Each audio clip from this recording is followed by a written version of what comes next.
Separations and divorces, especially when kids are involved, man, they can be really tough. There's so much to figure out. And I bet one of the things that's probably like swirling around in your head is legal custody. Oh, yeah, for sure. So in this deep dive, we're going to tackle that head on. Okay. I'm going to clarify what it means, why it's so important, all that. Sounds good. We're looking at this really insightful piece. Mm-hmm. It's specifically designed to help parents like you Yeah. navigate this whole process. Yeah. Legal custody. Yeah. It's often confused with physical custody. Oh, yeah, right? all the time. Right. And it's important to understand that they are very different things. Absolutely. Physical custody is like who the kids live with, who takes them to the dentist, that sort of thing. Yeah, the day-to-day stuff. Exactly. So when we talk about legal custody, Right. we're not talking about like who makes dinner or who tucks them in at night. It's way bigger than that. It's about who has the authority to make those like major life decisions that shape a child's future. Exactly. Big picture stuff. Big picture stuff. Think education, healthcare, even religious upbringing. Oh, wow. These are the things that legal custody covers. It's this really interesting example about parents who disagree on whether their child who has a learning disability should go to a specialized school. That right there, that's a legal custody decision. And it has huge implications. Like huge. Long term. Long term. It's not just about like, oh, who picks the pediatrician? It's about, do we agree on a specific treatment plan, maybe even considering alternative therapies? Right. And like you said, for some families, religious upbringing is a really big deal. Oh, absolutely. And legal custody is what determines who gets to make those choices. Exactly. And speaking of who gets to make those choices, when we look at legal custody, there are two main types. Okay. Sole custody and joint custody. Okay, let's break those down a little bit. Yeah, let's do that. So sole custody, I feel like that's pretty straightforward, right? One parent gets to make the call on those big decisions. It seems like this could be especially important when maybe one parent has been way more involved, like managing a child's medical needs, or say, if communication between the parents just isn't happening. Yeah, if it's really broken down. Yeah.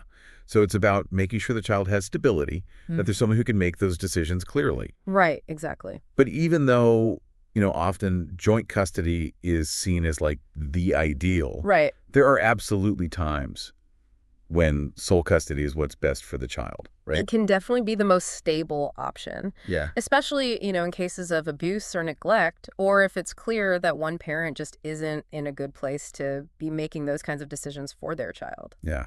It all comes back to what's truly in the best interest of the kid. That's what it's all about. It's not about what's easy for mom and dad. It's about the well-being of the child. Okay, so let's switch gears a bit. Let's talk about joint custody, where both parents have to agree on those big choices.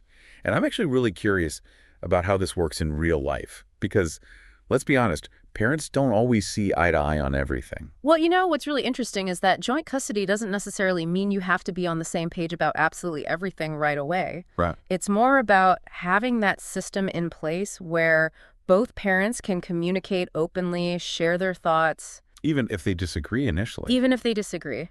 Because, maybe they come from different backgrounds, different perspectives. For instance, parents with different religious beliefs and how they navigate, their child's religious exposure. Joint custody, it kind of encourages those parents to find common ground, to figure out how to compromise. And at the end of the day, put the child's needs first. It's like, even though they have different views, they still have to work together. They have to work together. And honestly, I think that's shared responsibility. As long as there's open communication and willingness to compromise, Definitely. it could actually be really empowering for both parents. Oh, absolutely. Because they both get to actively shape their child's future. Right. And, joint custody, when it's done well, it can lead to those richer, more well-rounded decisions. I could see that. Because you're getting input from both sides. In this case where one parent is a teacher and the other is a medical professional. Oh, interesting. Right. So the teacher, they bring their knowledge of education and child development. And the doctor, they offer their understanding of health and well-being.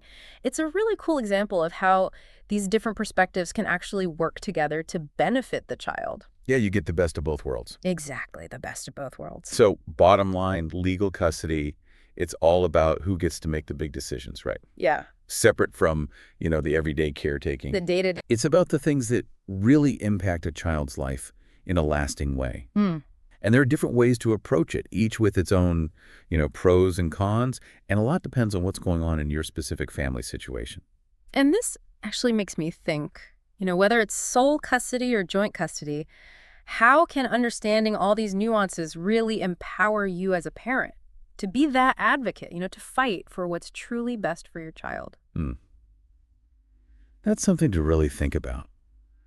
At the end of the day, it's all about creating that stable, supportive environment for your child, even as you're going through all the complexities of a separation. Couldn't have said it better myself. Because that's what really matters in the long run. Absolutely. That's what helps kids thrive It is. and feel secure, Yep, even amidst all the changes. for sure.